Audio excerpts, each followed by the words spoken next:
बख्शिश मांगने वाले को बख्शिश मिल जाती है, रिस्क के तलबगार को रिस्क मिल जाता है, दौलत के ख्वाहिशमंद को दौलत मिल जाती है। जिन लोगों के घर नहीं, अल्लाह ताला उनके लिए नए घर बनाने के लिए असबाब पैदा कर देते हैं, और जिनके कारोबार नहीं, अल्लाह ताला अपने खजानों से उन्हें मालामाल कर देते हैं। बस बात सारी यकीन की और नीयत की है।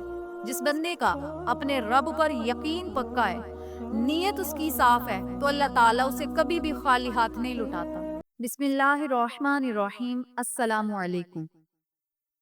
आज मैं आपके साथ शब्बे बारात की रात के 8 ऐसे नफिल शेयर करूंगी जिनको पढ़ते ही दुनिया और आखिरत की तमाम खुशियां, कामयाबियां और खजाने अल्लाह ताला आपको अता करेगा। और सबसे बड़ी इस रात में जो आपको नेमत मिलेगी वो अल्लाह ताला आपकी तमाम दुआओं को शर्फ़ कबूलियत अता करेगा। 8 नफिल आज मैं आपके साथ शेयर करूंगी। इन नवाफिलों को पढ़ने का तरीका क्या है और इसे किस नियत से पढ़ने हैं, इस बारे में जानने के लिए मेरी आपसे गुजारिश है, चैनल को सब्सक्राइब कर दें, वीडियो को लाइक करें, शेयर करें और सदके की नियत से अपने प्यारों के साथ ज़रूर शेयर करें। बेल आइकन के बटन को प्रेस कर दें ताकि तमाम इंफॉर्मेटिव वीडियो आप तक बआसानी पहुंच सके। शब्बे बारात की फजीलत मैं बारहाज़ वीडियो में जिक्र कर चुकी हूँ। इस रात की बड़ी फजीलत है और इस रात की जितनी फजीलतें बयान की जाएं वो कम है। मुख्तसर ये है कि ये मांगने की रात है, मुआफ़ी की रात है, मगफिरत की रात है, नसीब को बदलने की रात है, अपने फैसले अपनी मर्जी के मुताबिक अपने रब से लिखवाने की रात है। इस रात में आपने जितना ज्यादा हो सके तौबा इस्तगफार का एहतमाम करना है, क्योंकि इस रात में अल्लाह ताला गुनाहगारों की बख्शिश फरमा देता है। बख्शिश मांगने वाले को बख्शिश मिल जाती है, रिस्क के तलबगार को रिस्क मिल जाता है, दौलत के ख्वाहिशमंद को दौलत मिल जाती है। जिन लोगों के घर नहीं, अल्लाह ताला उनके लिए नए घर बनाने के लिए असबाब पैदा कर देता है, और जिनके कारोबार नहीं, अल्लाह ताला अपने खजानों से उन्हें मालामाल कर देता है। बस बात सारी यकीन की और नीयत की है। जिस बंदे का अपने रब पर यकीन पक्का है, नीयत उसकी साफ है, तो अल्लाह ताला उसे कभी भी खाली हाथ नहीं लुटाता। इस रात में उठे हुए हाथों की अल्लाह ताला लाजे रख लेता है। इस रात में सजदे में सर जो झुक जाते हैं, अल्लाह ताला फिर उन्हें दुनिया के आगे झुकने नहीं देता। मुख्ताजियां उनकी जिंदगियों से निकल जाती हैं, परेशानियां, मुसीबतें और तंगदस्ती, गुर्बत बिल्कुल खत्म हो जाती है। अल्लाह ताला उन्हें सेहत और तंदुरुस्ती वाली जिंदगी अता करता है। जो ये 8 रकत नफिल पढ़ लेते हैं, अल्लाह ताला दुनिया और आखिरत के खजाने उन पर निछावर कर देता है। इन 8 नवाफिलों को पढ़ना किस तरीके से है, तवज्जो से सुनिए।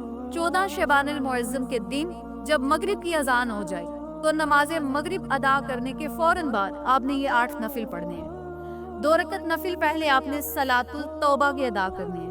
नफिल इस तरतीब से पढ़ने हैं कि सूरत फातिहा के बाद 3 मरतबा सूरत इखलास पढ़नी है, रकू सजूद जाएं और इसी तरतीब से आपने दूसरी रकत अदा करनी है। सलाम फेरने के बाद 21 मरतबा अस्तगफिरुल्लाह का आपने अपने हाथ की उंगलियों के पोड़ों पर जिक्र करना है।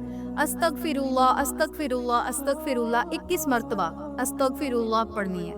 पहले जो आपने 2 रकत नफिल पढ़े हैं वो सलातुल तौबा के पढ़े हैं।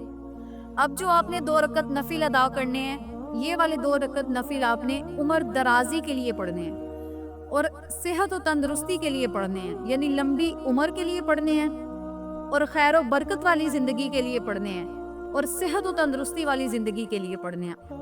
अब ये वाली 2 रकत नफिल आपने इस तरतीब से पढ़ने हैं कि सूरत फातिहा के बाद 7 मरतबा सूरत इखलास पढ़नी है, रकू सजूद जाएं, दूसरी रकत अदा करें, सलाम फेरने के बाद उसी जगह बैठकर 1 मरतबा आपने सूरत यासीन पढ़नी है। सूरत यासीन जब आप 1 मरतबा पढ़ लें, फिर अगले आपने 2 रकत नफिल अदा करनी है और ये वाले 2 रकत नफिल आपने दफाए बलियात के लिए पढ़ने हैं, मुश्किलों से निजात पाने के लिए, जादू जन्नात के असरात से बचने के लिए और दफाए बलियात के लिए ये 2 रकत नफिल पढ़ने हैं। इसी तरतीब से पढ़ने हैं। सूरत फातिहा के बाद 7 मरतबा सूरत इखलास पढ़ें, रकू सजूद जाएं, दूसरी रकत अदा करें, सलाम फेरने के बाद उसी जगह बैठकर सिर्फ 15 मरतबा सूरत इखलास पढ़ें।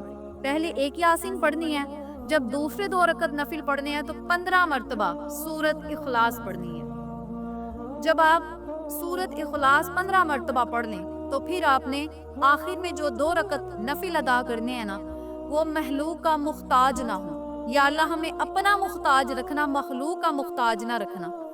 کہنے کا مقصد یہ ہے کہ آخر والے 2 رکعت نفل محتاجی سے بچنے کے لیے آپ نے پڑھنے ہیں، اس نیت سے آپ نے پڑھنے ہیں۔ ان نوافلوں کو بھی اسی ترتیب سے ادا کریں، یعنی سورت فاتحہ کے بعد 7 مرتبہ سورت اخلاص پڑھیں، رکوع سجود جائیں، دوسری رکعت ادا کریں، سلام پھیرنے کے بعد اسی جگہ بیٹھ کر دعائے نصف شعبان پڑھیں۔ دعائے نصف شعبان سکرین پر میں نے چلا دی ہے، یہاں سے دیکھ کر آپ پڑھ لیں، اگر پڑھنی نہیں آتی تو موبائل سے سن لیں۔ دعائے نصف شعبان سننے کے بعد 11 مرتبہ درود ابراہیمی پڑھیں اور پھر اپنے سر کو سجدے میں رکھ کر اللہ تعالیٰ سے دعا کریں، مولا یہ 8 رکعت نفل میں نے خالص تیری رضا کے لیے پڑھے ہیں، اپنی رضا میں ہمیں راضی فرما۔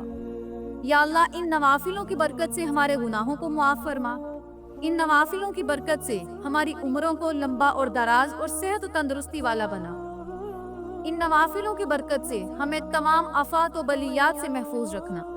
ان نوافلوں کی برکت سے غربت، محتاجی، تنگ دستی سے ہمیں محفوظ رکھنا، اپنے خزانوں سے مالا مال کرنا۔ اپنے لفظوں میں سر کو سجدے میں رکھ کر اللہ سے دعائیں کریں، یہ وہ نفل ہیں جو آپ کی تقدیر، مقدر اور نصیب کو بدل سکتے ہیں۔ یہ وہ نوافل ہیں جو اللہ تعالیٰ سے آپ کی باتیں منوا سکتے ہیں۔ یہ وہ نفل ہیں جن کو پڑھتے ہی اللہ تعالیٰ کی رحمت جوش مارے گی اور آپ کا ہر بگڑا ہوا کام سمجھ جائے گا، حالات، مقدر، تقدیر بدل جائے گی اور اللہ تعالیٰ کی رحمتیں چھما چھم بارش کی طرح برسیں گی انشاءاللہ۔ تو میری پیاری بہنوں اور میرے پیارے بھائیوں، نہایت آسان عمل ہے، آسان الفاظ میں نے آپ کو سمجھا دیا ہے۔ 8 رکعت نفل ضرور پڑھیں، اپنے رب کو منا لیں، اللہ سے خوب مانگیں، رو کر مانگیں، ضد کر کے مانگیں۔ اللہ تعالیٰ آپ کو 70 ماؤں سے زیادہ پیار کرتے ہیں۔ جب ضد کر کے مانگیں گے تو جیسے ماں اپنی آغوش میں لے لیتی ہے بچے کو پیار کرنے کے لیے اور اس کی باتیں مان لیتی ہے، اسی طرح اس رات اللہ تعالیٰ آپ کو اپنی رحمت بری نظر کرم کے سائے تلے رکھے گا اور آپ کو اپنی آغوش میں لے لے گا، اپنے پاس اور اپنے قریب کر لے گا، اور پھر آپ اللہ تعالیٰ سے جو مانگتے جائیں گے وہ آپ کا مقدر بنتا جائے گا۔